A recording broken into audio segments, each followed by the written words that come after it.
बोल. या पेनला like, like subscribe आणि शेअर करा. करा. शिवनेत्र भैरजी.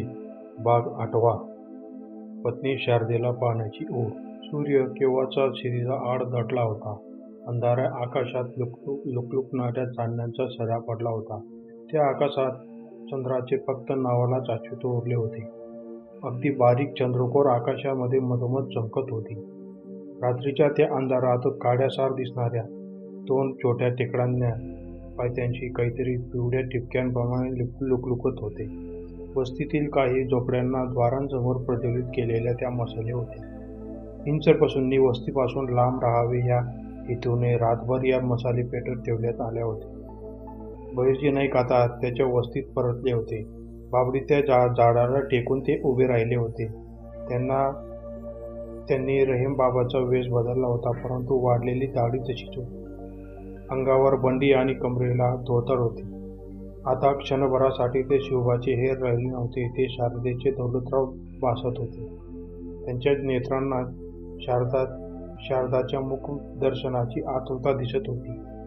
शारदेसोबत घालवलेले क्षण डोळ्यासमोर फिरत असताना अचानक ते भानावर आले आणि त्यांना वातावरणात फुंकत आजूबाजूला मान फिरवली. काहीतरी जळाल्याचा उग्र दर्प त्यांच्या नाकाला स्पर्श करत होता, परंतु वस्तुतः पूर्ण सुक्षपाट होता.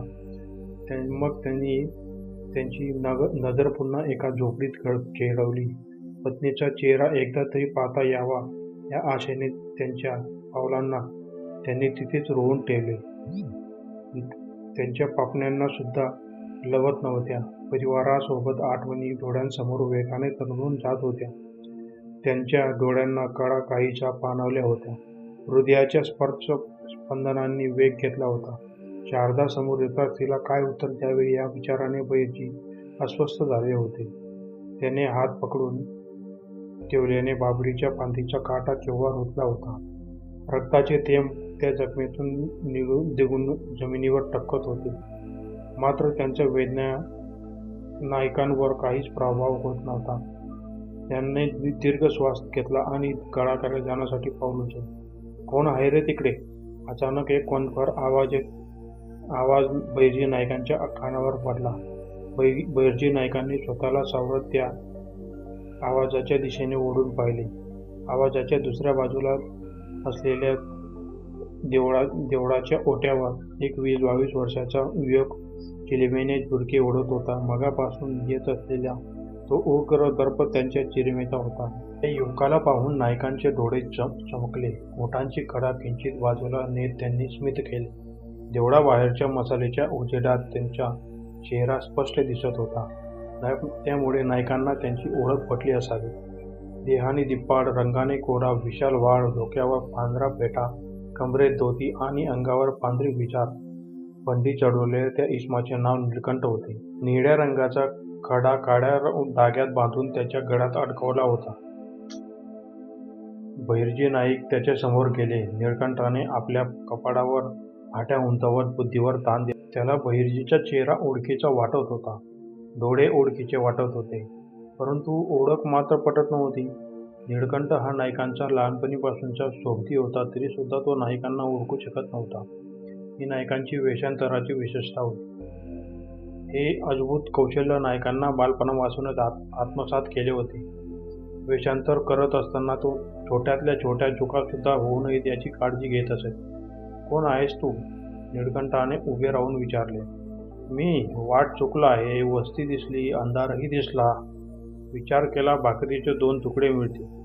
भैरजी नायकाने जाणून बुजून ओळख लपवत निघाले. तुला नेमकं कुठं जायचे आहे? मला तसं सांगितल्यास मी मार्ग दाखवू शकतो.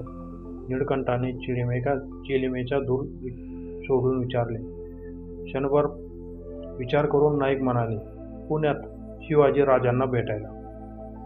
पुण्यात जायला तुला जंगलाच्या बाहेरच्या रस्त्यानं जावं लागेल. मग आता हा जाऊन काय उपयोग? रात्रभर थांब इथं आणि पहाटे लिख. बस इथं, मी तुझ्यासाठी भाकर आणतो. नीलकंठाने उभे राहत म्हटले आणि चिलिमेतील जळालेली तंबाखू खाली फेकली. चिलिमेतील विझवून तो ओढून खाली जाऊन तो भैरजी फुटफुटले. भाकरीसोबत काय मिळणार? तूप. चालताना वळून न पाहता निळकंठ म्हणाला. काड्या सशाचं मांस नाही का मिळणार? नायकांनी एक भुवई उंचावून विचारली. नाही. पटकन बोलून झाल्यावर निळकंठ अचानक थबकला. वळून साशंक नजरेने नायकांकडे पाहत म्हणाला. काळा सशाचं मांस तुला का आवडतं? होय, नाईक म्हणाले. दौलतराव, डोळे पाहून वाटलंच होतं मला, पण खात्री पटत नव्हती. आताही नजर धोका काढते. तू नक्की दौलतराव आहेस ना? निळकंठ चांगलाच गोंधळला होता. तुला काय वाटतंय? नायकांनी स्मित करत विचारले. मला काय वाटणार? चिलिमेने आधीच जिंकलो आहे, त्यात तू बुचकड्यात पाडलंस. सांग लवकर, तू दौलतराव आहेस ना? निळकंठाने पुन्हा विचारले. होय, स्मित हास्य करून दौलतराव म्हणाले. पण तू जिवंत कसा? म्हणे तू शिकारीला गेला होतास 2 वर्षापूर्वी आणि जंगलातच मरण पावलास. निळकंठाच्या कपारावर आत्या उमटल्या होत्या. नाही, मेलो नाही मी, नाईक म्हणाले. तुला मारणे हे कोणत्या पशूच्या आवाक्याचे नाही, हे मी जाणून होतो. 2 पावलं अजून पुढे येत निळकंठ पुन्हा बोलू लागला. तुला पाहून असं वाटतंय मित्रा, आपल्या दोघांचा पुनर्जन्म झाला आहे. निळकंठाने नायकांना घट्ट आलिंगन दिले. निळकंठ हा नायकांचा बालपणापासून मित्र होता, अगदी जीवाला जीव देणारा. तो रामोशी नव्हता. वस्तीपासून जवळ असलेल्या गावातल्या सगळ्यात धनी घरातला मुलगा होता. त्याच्या पित्याच्या दुधाच्या पदार्थांचा चांगला व्यापार होता, पण त्याचा व्यवसायात रस नव्हता. म्हणून तो नायकांसोबत शिकार करायला जात असे आणि दिवस रात्र रामोशी गावात वस्तीत राहत असे. दौलतराव, काय हा अवतार केलास आणि दाढी का वाढून ठेवली आहेस इतकी? निळकंठ विचारले. असा अवतार घेणं गरजेचं होतं. दिवस उजाडणे आधी रात्रीची आवश्यकता होती, नायकांनी शांतपणे उत्तरले. काय कोड्यात बोलतायस? कोड्यात बोलण्याची तुझी सवय जाणून आहे मी, पण आता कोडं सोडत बसण्याची माझी मनस्थिती नाही. सांग, कुठे होतास आणि जाताना मला का नाही घेऊन गेलास? तू तिथं मी माहीत आहे ना. पित्याच्या व्यवसायाला लाथ मारली तुझ्यासाठी आणि तू मला. निळकंठाच्या डोळ्यातले चिलिमेची जिंग पूर्णपणे उतरली. ती जागा आता अश्रूंनी घेतली होती. शांत हो निळकंठा, त्यावेळी माझे कुणालाही न सांगून जाणे हे गरजेचे होते. नाईक निळकंठांच्या खांद्यावर हात ठेवत म्हणाले. अशी काय गरज होती? निळकंठाने प्रश्न विचारला. सांगतो तुला उद्या, सगळं सविस्तर सांगतो. फक्त इतके लक्षात असू दे की मातृभूमीच्या संरक्षणासाठी एक महत्त्वाचं कार्य करायला गेलो होतो. नाईक दबक्या आवाजात शांतपणे म्हणाले. एक शिकारी हे मातृभूमीच्या संरक्षणाचं कार्य कधीपासून करायला लागलास? निळकंठाने गोंधळून विचारले. ईश्वराची भेट झाली तेव्हापासून, स्मित करून बोलून नायकांनी निळकंठाला पुन्हा कोड्यात टाकले. मला काहीच कळत नाही आहे, तो वैतागून म्हणाला. उद्या सांगतो आणि तुला माझ्यासोबत सर्व कार्य करण्याची संधी होती. आता आधी माझ्या पोटाची व्यवस्था होईल का? खोडकरपणे निळकंठाच्या खांद्यावर टोचा मारत नाईक म्हणाले. आणतो. निळकंठाच्या ओठावर किंचित स्मित उमटले. पण तू कुठून आणणार? तू तर डोंगरापलीकडच्या गावात राहतोस, नाईक म्हणाले. राहायचो, पित्यानं घरातून बाहेर काढलं. आता हेच माझं घर आणि गाव. या वस्तीत कोणतंही दार ठोठावलं की मला भाकर मिळते, समाधानाने निळकंठ म्हणाला.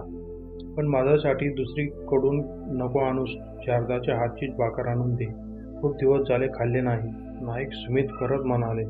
नायकांचे हे शब्द ऐकून निळकंठाचा चेहरा गंभीर झाला आणि तो फुटफुटला. शारदा नावाची कोणतीही स्त्री आता या वस्तीत राहत नाही. काय?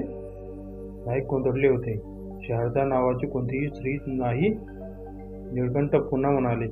नायकांनी जड पापण्यांनी व झोपडीवर नजर वळवली. त्यांच्या हृदयाची स्पंदनं आता प्रचंड वेग घेतला होता. त्यांचे मस्तक सुन्न होऊ लागले होते. पायाकडचा रक्तप्रवाह जणू छिद्राने थांबवला होता. त्यांचे पाय लटपटू लागले. शारदा, आवंडा भिडत ते फुटफुटे.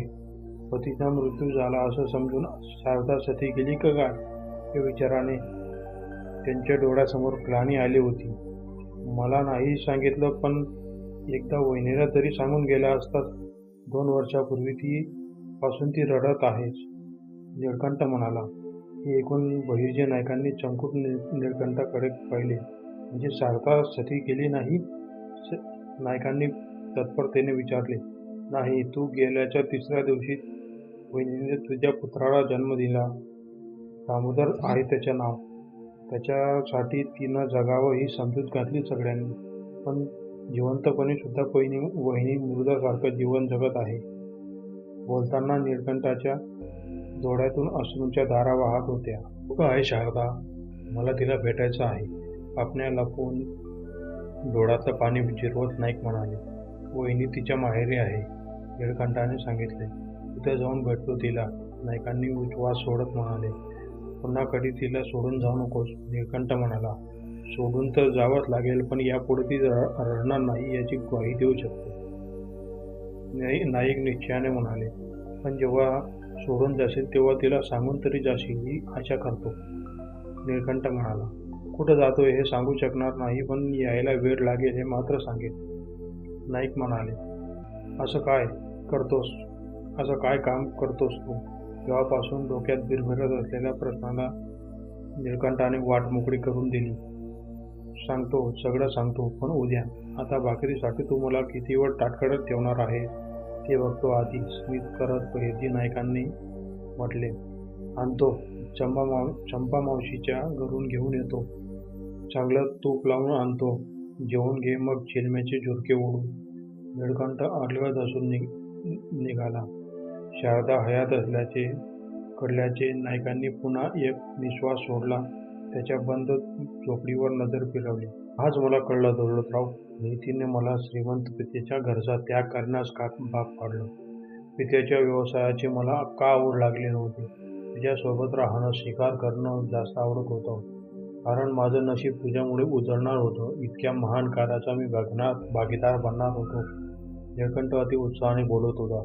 निळकंठ आणि बहिर्जी नाईक एका आटलेल्या ओढ्यातून पायी चालत होते. ते शारदेला भेटण्यासाठी जात होते. नायकांनी त्यांच्या कार्याबद्दल निळकंठला सांगून झाले होते. त्याला सुद्धा हेर खात्यात हेर म्हणून कार्य करण्याचा सल्ला दिला होता. निळकंठाने अगदी ईश्वरी कार्य समजून हे कार्य करण्यास सहमती दाखवली होती. निळकंठ नायकांच्या अत्यंत विश्वासातला साथीदार होता. त्यांच्यासोबत तो बुद्धिमान आणि निडर सुद्धा होता. नायकांना तो हेर म्हणून कार्य करण्यास योग्य वाटला होता. "खरंच नशिबान आहे मी," निळकंठ पुन्हा म्हणाला. नाईक चालता चालता समजत थांबले आणि म्हणाले. "होय, शिवबाराजांसाठी कार्य करण्याची संधी मिळणं हे भाग्यच आहे. पण नशिबाला मानणं हे पण आपल्या वैयक्तिक आयुष्यात असायला हवं. हेरांनी नशिबावर विश्वास ठेवायचा नसतो. स्वराज्यात हेराने तर मुळीच नाही. जेव्हा स्वराज्याचं नशीब लिहिलं तेव्हा हातात असेल तेव्हा फक्त आपल्या कार्यावर विश्वास ठेवावा." "होय दौलतराव," निळकंठाने सहमती दर्शविली आणि पुन्हा बोलू लागला. "माफ करा बहिर्जी नाईक, सध्या आपण मोहिमेवर नाही, तेव्हा तू मला तुझा मित्र या नात्यानं दौलतराव बोलू शकतो." नायकांनीही स्मित केले आणि ते पुढे बोलू लागले. "दौलतराव, तू माझ्यावर जो विश्वास दाखवला आहेस त्याचा मी कधीही तडा जाऊ देणार नाही," निळकंठ म्हणाला. "एक वेळेस तू माझ्या विश्वासाला तडा दिलास तर तू माझा मित्र म्हणून मी तुला माफ करू शकतो. पण स्वराज्याच्या कार्यात म्हणजे शिवबाराजांच्या कार्यात जराही चूक झाली तरी माफी मिळणार नाही." चालताना तिरपी नजर निळकंठवर टाकत नाईक स्पष्ट म्हणाले. "दौलतराव, चूक होणार नाही. ज्या कार्यात आपण स्वतःला सर्वस्वीपणे झोकून दिलं असतं तिथं चूक होणं शक्य नाही. तेव्हा कार्य करताना मरणाचीही भीती राहत नाही. तेव्हा चुकण्याची शक्यता राहत नाही. कारण मरण नावाची भीतीचं चुकीचे निर्णय घेण्यास भाग पाडते," निळकंठ म्हणाला. "अगदी बरोबर." नायकांनी चालता चालता निळकंठाच्या खांद्यावर हात ठेवला आणि बोलू लागले. "माझा निर्णय चुकला नाही आहे तर?" "चुकलाय असं तुला कधी वाटलं? असं कार्य माझ्याकडून कधी घडणार नाही." "दौलतराव, मी मनापासून या कार्यात सहभागी आहे. चिलीम ओढून आयुष्य ढकलण्यापेक्षा काही सत्कार्य केलेलं बरं नाही का? स्वतःसाठी सगळेच जगतात, आपण लोकांसाठी जगायला नको का? धनसंपत्तीचा मोह आयुष्यात कधीच नव्हता. फक्त असं जीवन जगायचं होतं जे जगताना मी आनंदात असेल. तो आनंद मला तुझ्यासोबत मिळायचा. शिकार करताना तुझं कसं बघून आणि तुझी मैत्री मिळवून, नीलकंठ म्हणाला. नीलकंठचे शब्द ऐकून नाईक भारावून गेले होते. त्याची पापण्या हळूच लवलवले आणि ते बोलू लागले. पण आता आपली सोबत संपेल. कदाचित आपलं वर्षानुवर्ष कधी एकमेकांना भेटू शकणार नाही. तू तुझ्या मोहिमेवर असणार. लहानपण फक्त आठवू शकतो. निवांत वेळ मिळालाच तर त्या आठवणी नजरेसमोर जिवंत धरू शकतो. लहानपणी कोणी पुन्हा जगू शकत नाही. काळ बराच पुढे गेलेला असतो. आपलंही तसंच असतं दौलतराव. आपलं आयुष्य बदललं आहे. आता सोबत राहू शकलो नाही तरी सोबत कार्य करतोय याचं समाधानी राहू. आपण एका महान राजाच्या महान कार्याचा एक भाग झालो. मनुष्याला मनुष्याचं जगता यावं यासाठी असा राजा या भारतभूमीला हवा. सध्या या भूमीवर सगळे शासक परदेशी आहेत. असा कोणी शासक नाही आणि जे छोटे छोटे राज्य आहेत ते परकीयांचे मांडलिकच. आदिलशहाचे हे वतनदार सरदार आपल्याला जाती धर्माचे असून नसल्यासारखे आहेत. हे परकीय स्त्रियांवर जे अत्याचार करतात, त्या गरिबांची पिडवणूक करतात, ते नेहमी वाटायचं हे सगळं चुकीचं घडत आहे. पण आपण काय करू शकतो? काय नाही. पण आता ही संधी मिळाली आहे. स्वराज्य स्थापनेसाठी आपण कमीत कमी खारीच्या वाटा तरी देऊ शकतो, नीलकंठ म्हणाला. स्वराज्यासाठी आपल्या वाटा असायलाच हव्यात, पण या खारीचा वाटा नाही बाज पक्षाचा. आपल्याला बाज पक्षाप्रमाणे शिकारीवर तीक्ष्ण नजर ठेवावी लागेल. कोड्याच्या जाळ्याप्रमाणे हेर खात्याचे जाळे संपूर्ण भारतभर पसरावं लागेल. बोलताना नायकांच्या मस्तिकात बहिर्जी पथकाच्या पुढील हालचालींबद्दल विचार सुरू होते. पण दौलतराव, इतकं विश्वासू आणि प्रतिभावंत माणसं कशी शोधू शकतो आपण? नीलकंठाने प्रश्न विचारला. हे कार्य एका दिवसाचं नाही. आता आपण वृक्षारोपण करू. हळूहळू आपला हा वटवृक्ष विस्तारेल. त्याच्या शाखा लांबच लांब पसरतील आणि त्या शाखांच्या पारंब्या कोड्याजवळ म्हणजे शिवाजी राजांपर्यंत येऊन पोचतील. हेर खाते म्हणजे स्वराज्यासाठी रोपण केलेला वटवृक्ष आणि हे हेर म्हणजे गगनातला बाज पक्षी. वटवृक्ष आणि बाज पक्षी हे दोन्ही बहिर्जी पथकाचे निशाण असतील, नाईक म्हणाले. संध्याकाळची वेळ होती. झोपड्यांना बाहेर चुली पेटवल्या होत्या. त्यातून निघणारा दूर हवेचा धुडकेवार स्वार होऊन आभाळात स्वतःला विलीन करत होता. समोरच्या टेकडीवरून नाईक आणि नीलकंठ एका झोपडीकडे पाहत उभे होते. नायकांची नजर झोपडीच्या परिसरात भराभर फिरत होती. ते शारदा शोधत होते तेव्हा त्यांना चुलीकडे तोंड करून बसलेली शारदा दिसली. नायकांनी तिच्या पाठमोड्या आकृतीवर नजर केली. त्यांची नजर स्तब्ध होती. डोळ्यात टचकन पाणी आले होते. नीलकंठाने नायकांच्या चेहऱ्याकडे पाहिले. त्यांच्या नजरेचा अंदाजा घेत झोपडीकडे पाहिले तर त्यालाही शारदा दिसली. शारदा अशक्त शरीराकडे पाहून तो विचलित झाला होता. नायकांकडे न पाहता तो म्हणाला, दौलतराव, काय वाईट अवस्था झाली आहे रे वहिनीची. नायकांना नीलकंठाचे बोलणे ऐकू आले होते, पण काही बोलण्याआधी त्याच्या कंठातून आवाज फुटत नव्हता. विचार कर, तिला किती वेदना झाल्या असतील जेव्हा तू या जगात नाहीस असं तिला कळलं असेल. मी होतो. मी पाहिले आहे वहिनीला गर्भावस्थेत जमिनीवर लोटांगण घालून आक्रोश करताना. नीलकंठ भूतकाळात आठवून पूर्णतः अस्वस्थ झाला. तिला काय वेदना झाल्या असतील मला माहीत आहे, पण या स्त्रियांच्या वेदनांचं काय, ज्यांच्यावर मोगल आणि आदिलशाही सैनिक पशूंसारखे अत्याचार करतात. त्या माता बहिणींच्या वेदना संपवण्यासाठी आपल्याला आपल्या प्रियजनांच्या भावनांचं बलिदान द्यावंच लागेल. आवर घाल भावनांवर. दीर्घ श्वास सोडून डोळे पुसत नाईक म्हणाले, योग्य बोलला आहेस मित्रा. नीलकंठाने सुद्धा मनगटाचे डोळे पुसले होते आणि स्मित करत तो नायकांना म्हणाला, पण आता वहिनीला काय कारण सांगणार? तू कुठं होतास आणि का तिला सोडून गेला होतास? बघू, चल जाऊया, शांत मुद्रेने नाईक म्हणाले. शारदाने अंगाच्या चुलीतील लाकडे काढून चूल विझवली होती. चूल विझली असली तरी झोपडीत गेलेला धूर अजूनही हळूहळू शांतपणे झोपडीतून बाहेर पडत होता. मशालीच्या पिवळ्या उजेडाला तो धूर बाध्य धरत होता. मशालीचा उजेड तिथे मंदावला होता. शारदाने कपड्याच्या सुरक्यात भाकरी बांधल्या होत्या. मिरच्यांचा ठेचा कुटून झाला होता. तिने चुलीतून उरला सुटला निकारा बाहेर काढला. त्यावर पाणी शिंपडून कोळसा बाजूला केला. साडीचा पदर कुजून धुमधुमणाऱ्या दामोदरला कवेत उचलून तिने खाटेवर लेटलेल्या तिच्या पित्याच्या पोटावर त्याला बसवले. तिच्या पित्याने दामोदरला अलगद उचलून पकडून ठेवत तो पडणार नाही याची ते काळजी घेत होते. दामू, काही खाल्लंस का बाळा? नाही खाल्लं. दूध तरी दे शारदे लेकराला, शारदाचे वडील म्हणाले. शारदा चुलीजवळ बांबूच्या पानाने बनवलेल्या झाडूने झाडलोट करत होती. हो देते. शारदाच्या आईने अंगणातील 3 बकऱ्यांना त्यांच्यासाठी चारा बनवलेल्या वेगवेगळ्या खोलीत नेले. तेथे त्यांना बांधून बाभळीचा पाला त्यांच्यासमोर खांबाला बांधला. ती बाहेर येऊन बोलू लागली. जंगली जनावरं बकऱ्यांना उचलून नेतात, केव्हा नेतील याचा काही भरोसा नाही. इथं धडपकड माझ्या जावयाला सोडलं नाही तर या लांडग्यांनी. तू बकऱ्यांची गोष्ट करतेस आशा? शारदाचे वडील बोलले. वडिलांचे हे शब्द कानावर पडताच कामात व्यस्त असलेले शारदाचे हात अचानक थांबले. तिने पटकन मनगट पापण्यांना लावले. तिच्या डोळ्यांना अचानक बाजार फुटला होता. मनगटाचे डोळे पुसत ती मग कामाला लागली होती.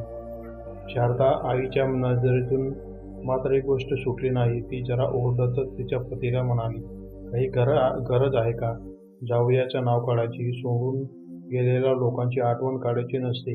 अपशकुन असतो, माहीत नाही का? नाही मामी, अपशकुन नाही. आठवण काढल्यावर ती व्यक्त समोर उभी असते. बघा. नाईक स्मित करत कमानीच्या दरवाजातून आत आले. मनापासून नाईक आणि निळकंठ झोपडीच्या बाहेर थांबले होते. हे धाडस करून नाईक झोपडीबाहेर कमानीच्या आत आले. नाईकांची आवाज कानावर पडताच शारदाने पटकन मान वळवली. तिच्या हातातून झाडू जमिनीवर सुटला.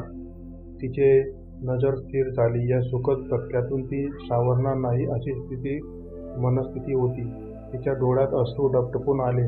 पोट तरतरू लागले. तिच्या नेत्रांवर विश्वास बसत नव्हता. एवढे 2 पावले ती चालत पुढे आली आणि थांबली. तिने साडीचा पदर तोंडासमोर धरला होता. नायकांनी डोळ्यात सामावून घेत ती डोळे बंद केले आणि तेव्हा तिच्या अश्रूंना थेंब जमिनीवर पडले. नायकांचा सुद्धा कंठ दाखवून आला. दौलतराव, आम्ही तर समजत होतो. शारदाचे पिता उठून उभे आले. ते मुखावाटे बाहेर पडणारे वाक्य पूर्ण करू शकत नव्हते. पण एक मोठा श्वास घेऊन त्यांनी विचारले, तुम्ही कुठं होतात? शारदेच्या जीवनाचा पुढचे शब्द बोलण्याआधी त्यांच्या पत्नीने त्यांना थांबवले.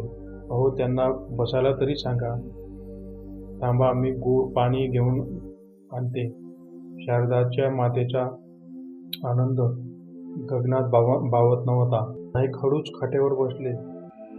त्यांच्या नजर अजून शारदेवर खिळली होती. ती सुंदर असली तरी तिच्या चेहऱ्यावर आधीची चकाकी नव्हती. शरीर अगदी सडपातळ झाले होते. डोळ्यांच्या खाली काळे डाग मशालीच्या उजेडातही स्पष्ट दिसत होते. शारदा सुद्धा एकटक नायकांना बघत होती. जणू तिची नजर बंद झाली होती. तिच्या मुखातून एक शब्दही निघत नव्हता. जणू तिची दातकिडी बसली होती. शारदा आता डोळ्यातून वाहणाऱ्या सतत धारा पुसत प्रश्नार्थक स्वरात फुटली. तुम्ही? नायकांच्या वाढलेल्या दाढीमुळे कदाचित तिच्या मनात संशय आला असावा. होय, मीच आहे. दाढी वाढली आहे, पण मी दौलतरावच आहे. जिवंत आहे मी. खरंच? शारदा अजूनही विश्वास बसत नव्हता. होय, स्मित करून नाईक म्हणाले. तिला आपोआप इच्छा होत होती धावत जाऊन पतीला मिठी मारावी. नायकांना सुद्धा तसे वाटत होते. परंतु समोर शारदेचा पिता असल्याने नायकांनी संयम बाळगला. आता त्यांनी त्यांच्या अश्रूंना जाणीवपूर्वक रोखले होते. एकटक नायकांकडे पाहत शारदाने तिच्या रिकाम्या कपाळावर हात नेला आणि ती दचकून फुटफुटली. कुंकू? लगबगीनं शारदा आत घेतली. आशाबाईने नायकांना आणि निळकंठाला एका मातीच्या भांड्यात पाणी आणून दिले आणि डोक्यावर नीट पदर घेऊन ती बाजूला उभी राहिली. नायकांनी त्यांच्या मुलाला जवळ घेतले होते. ते त्यांच्या कवेत पकडून पाणी पित होते. अहो, काय दौलतराव, काही स्पष्ट सांगाल का? कुठं होता तुम्ही? शारदाच्या वडिलांना त्यांच्या प्रश्नाचे उत्तर अजून मिळाले नव्हते. ते केव्हाचे एक प्रश्न नाईकांना विचारत होते. माफ करा मला, माझ्यामुळे शारदाचे हाल झाले, नाईक म्हणाले. पण कुठं होता तुम्ही? शारदाच्या पित्याने विचारले. मोगलांच्या तुरुंगात, नाईक अचानक उत्तरले. निळकंठाने चमकून नाईकांकडे पाहिले आणि मनात म्हणाला, दौलतराव, हजार जबाबीपणावर विश्वास होताच मला. हो, त्यांनी का तुरुंगात टाकलं होतं तुम्हाला? शारदाच्या पित्याने दचकून विचारले. मोगलांच्या तुरुंगात, नाईक अचानक उत्तरले. निळकंठाने चमकून नाईकांकडे पाहिले आणि मनात म्हणाला, दौलतराव, हजार जबाबीपणावर विश्वास होताच मला. का? त्यांनी तुरुंगात तुम्हाला का टाकलं? शारदाच्या पित्याने दचकून विचारले. नाईकांना एक नजर निळकंठावर टाकली. निळकंठाने हळूच एक भोवळी उंचावली. नाईक आता काय सांगणार हे त्यालाही माहीत नव्हतं. नाईक दीर्घ श्वास सोडून बोलू लागले. मी शिकारीसाठी जंगलात गेलो होतो. जंगलात फार आत जाऊन पोहोचलो होतो तेव्हा मोगलांचे 2 स्वार जंगलातून जात होते आणि मला एका जुन्नर गावाकडं जाणारी वाट विचारली. मी दाखवली, पण त्यांनी मला घोड्यावर बसून जंगल पार करून देण्यास सांगितलं. त्याबद्दल ते काही सुवर्ण नाणी देणार होते आणि मीही राजी झालो. पण शेवटी त्यांनी नाणी देण्यास नकार दिला म्हणून मी थोडी हुज्जत घातली. पण रागाने त्यांनी माझ्या मस्तकावर प्रहार केला. जेव्हा मी वानावर आलो तेव्हा जुन्नर गावच्या तुरुंगात होतो. खरंच देवीची कृपा जावई बापू. त्या क्रूर मोगलांनी तुम्हाला कैदेतून सोडलं हीच की देवीची कृपा झाली. शारदाची माता हळहळत म्हणाली. अगं आशा, उभी काय?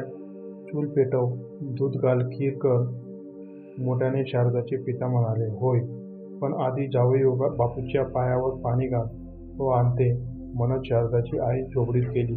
नायकांनी दामोदरला कडेवर घेतले होते. अंगा कांद्यावर घेत ते आपल्या पुत्राचे लाड करू लागले. अगदी तुझ्यासारखे डोळे आहेत दौलतराव. दामोदरचे नाजूक बोवडे गाल अर्ध्यात घेतच निळकंठ म्हणाला. होय, नायकांनी संमती दर्शवली. आजही आलात तर बकरीच्या दुधाची धार भांड्यात काढत शारदा फुटफुटली. तिच्या मागे नाईक उभे असल्याची तिला चाहूल लागली होती. तिने वळून पाहिले नाही.